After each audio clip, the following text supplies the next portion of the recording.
দেশ জুড়ে রাজনৈতিক উত্তেজনার মধ্যেই অবশেষে পদত্যাগ করলেন সেনাপ্রধান ওয়াকারুজ্জামান। তিনি ছিলেন স্বৈরাচার এবং বিশেষভাবে পরিচিত ছিলেন প্রধানমন্ত্রী শেখ হাসিনার বোনের জামাই হিসেবে।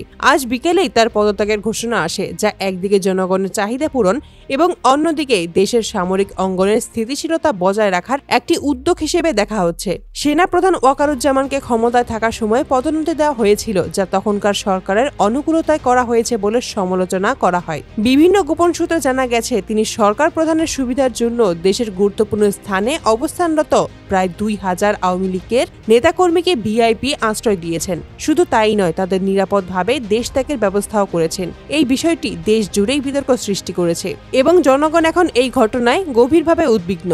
এছাড়া গুম ও হত্যার ঘটনায় পরোক্ষভাবে জড়িত থাকার অভিযোগে উঠেছে সেনাপ্রধানের বিরুদ্ধে। যদিও সরাসরি এখনো প্রমাণ হাতে আসেনি, তথাপি জনগণ বিশ্বাস করছে যে তিনি ক্ষমতায় থাকাকালীন সময়ে আওয়ামী লীগের নেতাদের সহায়তা করার বিষয়টি নিশ্চিত করতেন। এই কারণে জনগণ দীর্ঘদিন ধরেই তার দ্রুত পদত্যাগের দাবি তুলছিল। পরিস্থিতি এতটাই উত্তেজনাপূর্ণ ছিল, দেশের বিভিন্ন প্রান্তে নাগরিকরা সরাসরি প্রতিবাদে অংশ নিয়েছিলেন এবং সামাজিক মাধ্যমে ব্যাপক সমালোচনা দেখা গেছে। সেনাপ্রধানের পদত্যাগ ঘোষণা দেশ জুড়ে রাজনৈতিক ও সামরিক অঙ্গনে আলোড়ন সৃষ্টি করেছে। বিশেষজ্ঞরা বলেছেন, এটি দেশের সামরিক ও রাজনৈতিক স্থিতিশীলতার মধ্যে একটি গুরুত্বপূর্ণ পদক্ষেপ। এছাড়া রাজনৈতিক বিশ্লেষকরা মনে করেছেন, সেনাপ্রধান ওয়াকারুজ্জামান পদত্যাগের ফলে সরকারের অনুসারীরা দেশ থেকে পালিয়ে যাওয়ার পথ আরও বন্ধ হবে, যা দেশীয় ও আন্তর্জাতিক পর্যায়ে একটি ইতিবাচক বার্তা হিসেবে গণ্য হতে পারে।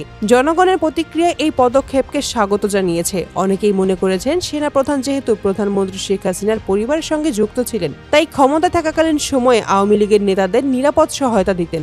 এই বিষয়টি দীর্ঘদিন ধরেই দেশে বিতর্কের জন্ম দিয়েছিল। আজ তার পদত্যাগ দেশের রাজনৈতিক মানচিত্রে এক নতুন নির্দেশনা আনতে পারে। এই পদত্যাগ একটি গুরুত্বপূর্ণ ঘটনা, যা দেশের সামরিক ও রাজনৈতিক অঙ্গনে দীর্ঘমেয়াদী প্রভাব ফেলতে পারে। সেনাপ্রধান ওয়াকারুজ্জামানের পদত্যাগের পরবর্তী পদক্ষেপ এবং দেশের সামরিক ও রাজনৈতিক পরিস্থিতি কেমন হবে, সেটাই এখন সকলের নজরের কেন্দ্রবিন্দু। আমরা পরিস্থিতির সব শেষে আপডেট সঙ্গে সঙ্গে আপনাদের জানাতে থাকব।